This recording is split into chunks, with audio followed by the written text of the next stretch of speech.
عبد الواحد صاحب جو سلاؤ سے تشریف لائے ہیں ان سے التماس کروں گا کہ وہ یہاں تشریف لائیں اور اپنا سوال کریں۔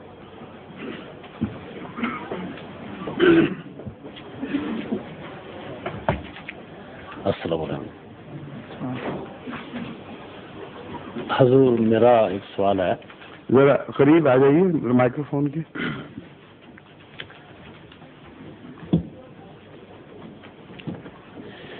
جو اسلام اللہ رب العزت نے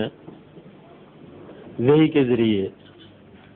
حضور نبی کریم صلی اللہ علیہ وآلہ وسلم تک پہنچایا، ہمارا یقین ہے کہ وہی اسلام حضور نبی کریم صلی اللہ علیہ وآلہ وسلم نے آگے پہنچا دیا۔ اب ہم تک جو اسلام پہنچا ہے وہ براہ راست حضور نبی کریم صلی اللہ علیہ وآلہ وسلم کے وسیلے سے نہیں پہنچا، مختلف ایجنسیوں کے ذریعے ہم تک پہنچا، جس میں صحابہ کرام یا دیگر جو تابعین ہیں ان کا کردار ہے۔ اگر یہ اسلام وہی ہم تک جو رسول اللہ صلی اللہ علیہ وآلہ وسلم کو اللہ تعالیٰ کی طرف سے ملا تھا، اگر یہ وہی اسلام جو آج جس پر ہم گامزن ہیں اگر وہی ہے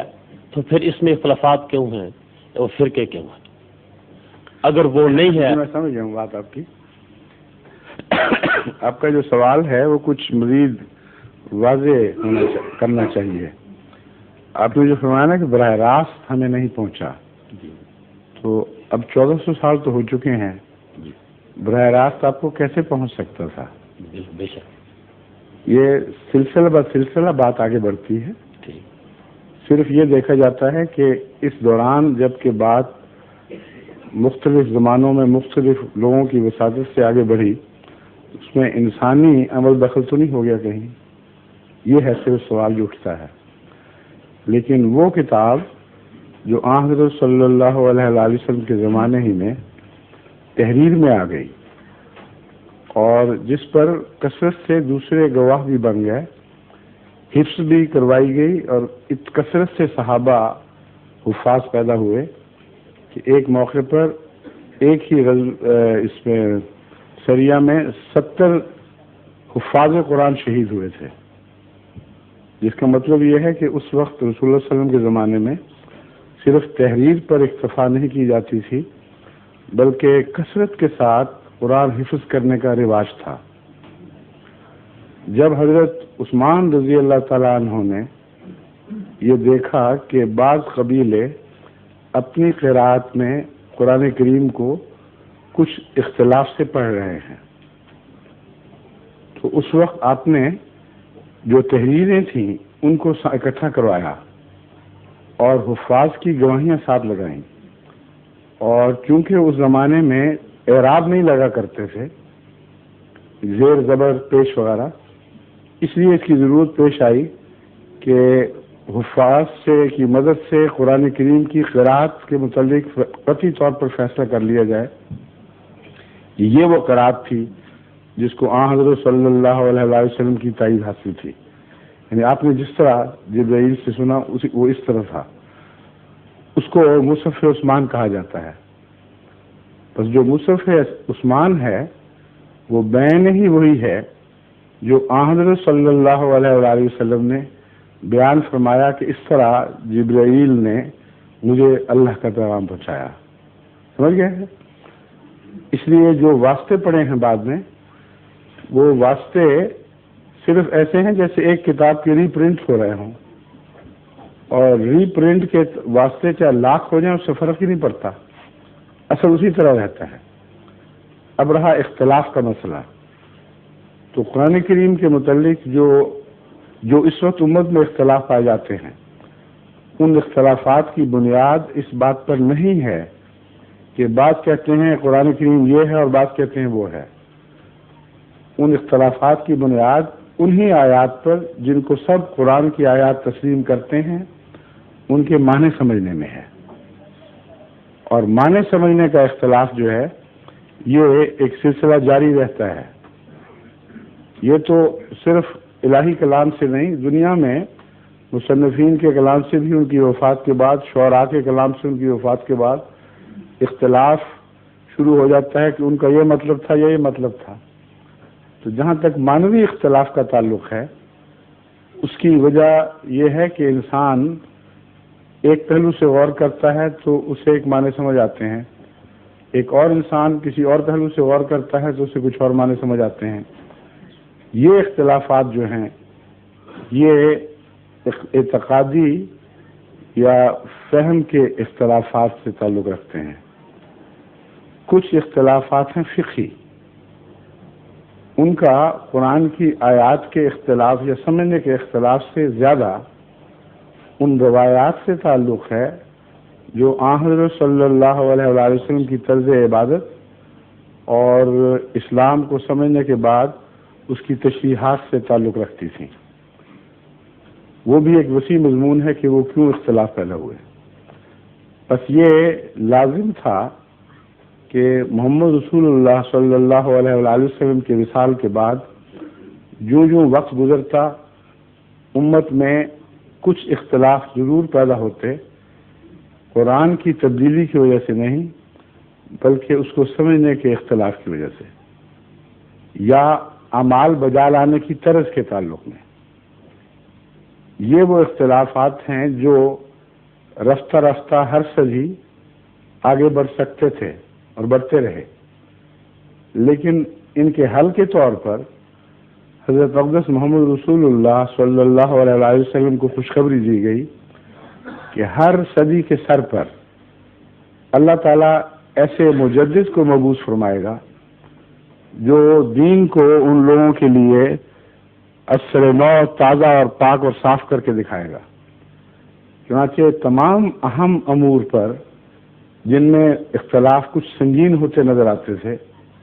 مجددین نے بہت بڑی خدمت سر انجام دی ہے، اور ہر صدی پر کسی نہ کسی ایسی اعتقادی غلطی کے تعلق میں مجددین نے بڑی غیر معمولی خدمت سر انجام دی، اور اس طرح اسلام کو پاک اور صاف رکھنے میں مجددیت نے ایک بہت بڑا کردار ادا کیا۔ جو اختلافات آج آپ دیکھ رہے ہیں یہ اور نوعیت کے اختلاف ہیں، ان کا اس تاریخی تدریجی عمل سے تعلق نہیں ہے۔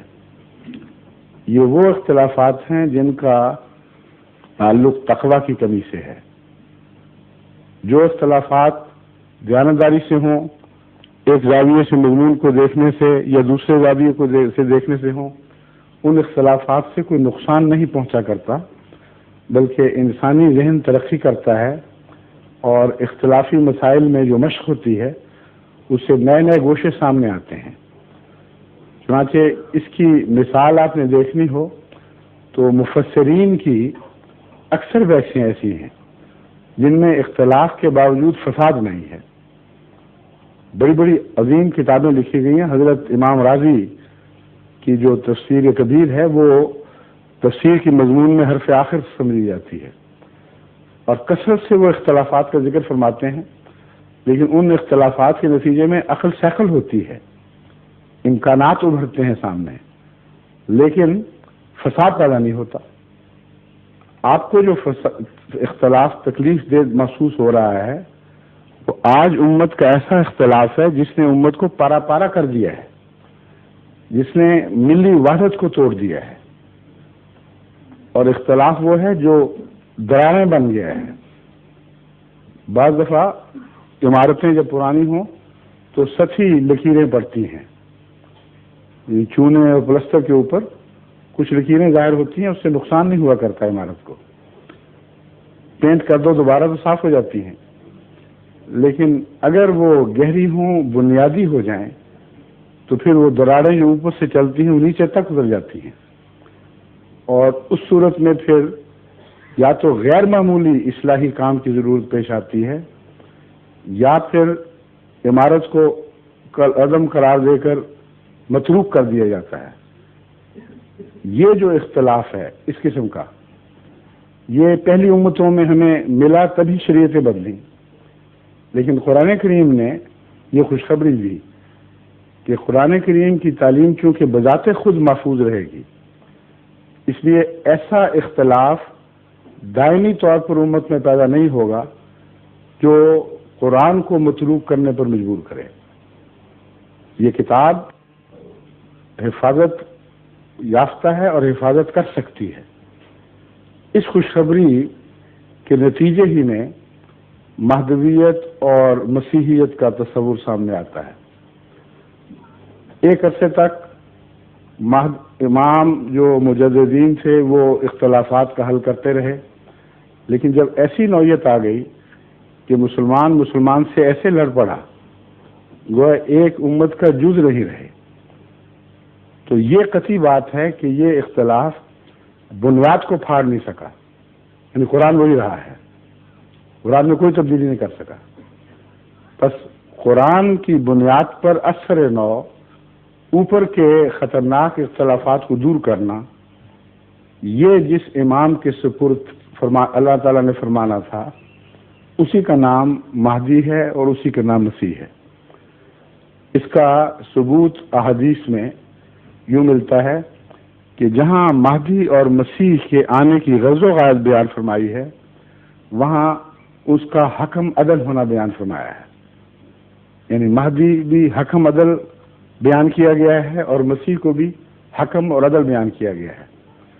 اور اس کی تشریح میں رسول اللہ صلی اللہ علیہ وسلم فرماتے ہیں کہ وہ امت کے اوپر انصاف کی کرسی پر بیٹھے گا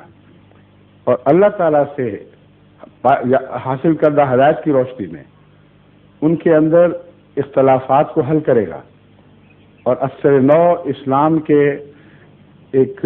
نئے مؤثر تحریک بننے میں وہ ایک بہت اہم کردار ادا کرے گا۔ یہ وہ مضمون ہے جو اختلافات کا ہے۔ بس اختلافات کی جو موجودہ صورت ہے اس کا قرآنی اختلاف سے تعلق نہیں ہے، اس کا تعلق اس رکھنے سے ہے جسے ہم تقویٰ کی کمی کہتے ہیں۔ جب تقویٰ کی کمی پیدا ہو جائے تو وہ اختلاف جو پہلے بزرگ ایک بڑے حوصلے سے ایک دوسرے کے برداشت کرتے رہے، وہ اختلاف برداشت کرنے کا حوصلہ اٹھ جاتا ہے، پھر کفر کے فتوے، پھر دائرہ اسلام سے خارج ہونے کے فتوے چلتے ہیں، پھر ایک فرقہ دوسرے فرقے کے خون کو مباح قرار دیتا ہے، اس کا قتل جائز ہے۔ پھر یہ معاملہ آگے بڑھ کر یہاں تک فتوے جاری کیے جاتے ہیں کہ یہ فرقہ اگرچہ مسلمان کہلاتا ہے مگر سکھوں ہندوؤں، یعنی معاف کرنا میں سکھوں کا لفظ اس لیے بول رہا ہوں کہ ہمارے سامنے ایک سکھ بزرگ بیٹھے ہوئے ہیں، اس کی تائید میں نہیں میں کہہ رہا، میں بتا رہا ہوں کہ جب یہ فکریں پڑھیں گے تو اس کے پس منظر ان کو علم ہو۔ قرآن یہ تعلیم نہیں دے رہا جو وہ باتیں کرتے ہیں، مگر یہ باتیں ان کے جھوٹے ہونے کی ثبوت ہے۔ وہ کہتے ہیں وہ لوگ جو کتاب پر ایمان لے آئے، جو محمد رسول اللہ صلی اللہ علیہ وسلم پر ایمان لے آئے، ان کا چونکہ یہ عقیدہ ہماری اس تشریح کے خلاف ہے جو ہم قرآن کی سمجھتے ہیں،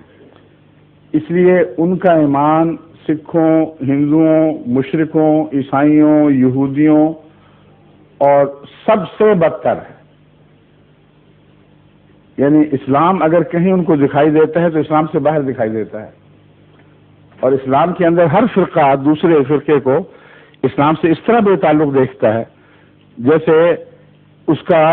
دور کا بھی اس سے تعلق نہیں رہا، جبکہ جو باہر کے دائرے میں رہنے والے لوگ ہیں وہ ان کو نسبتاً زیادہ مسلمان دکھائی دینے لگتے ہیں۔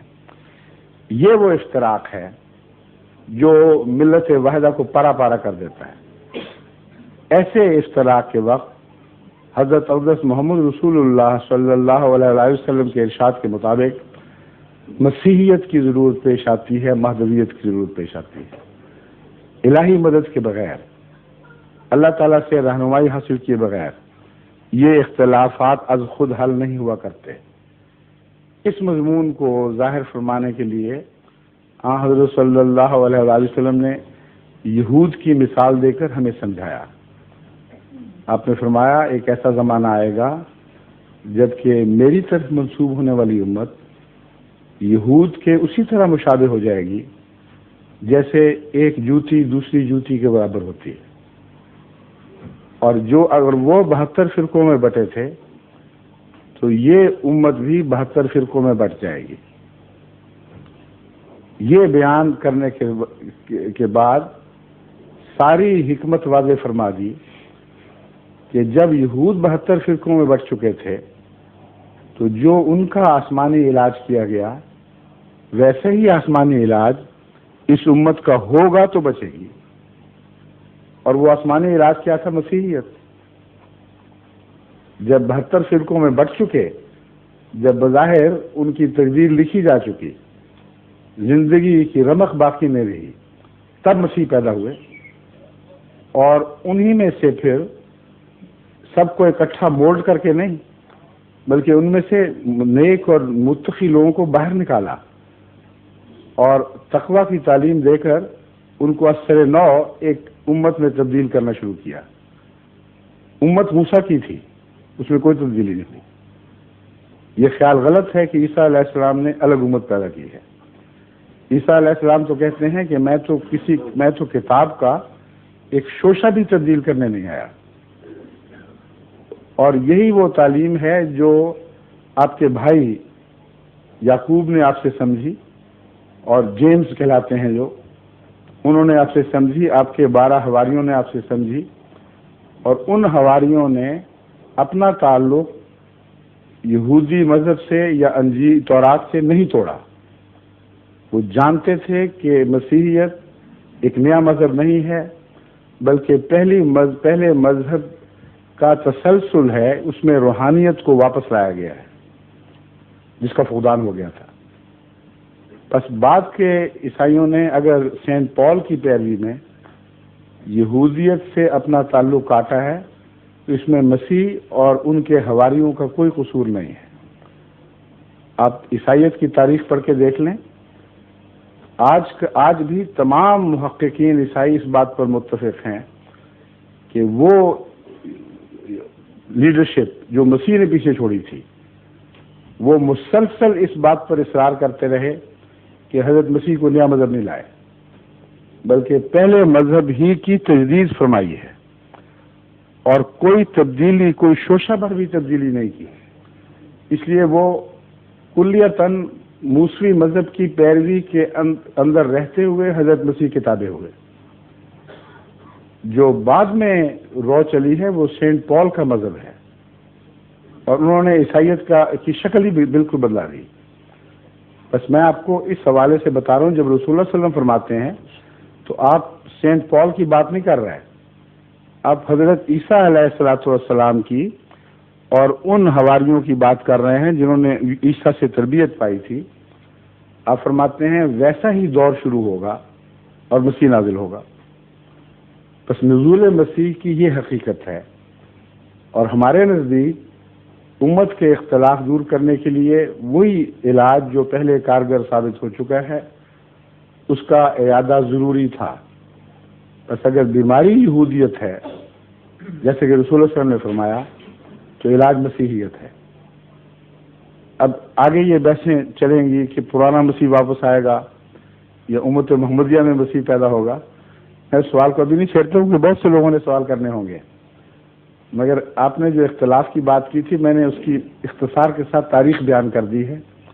اور نوعیت پر روشنی ڈالی ہے۔ شکریہ۔ ظہور مہدی آخر زمان ہے،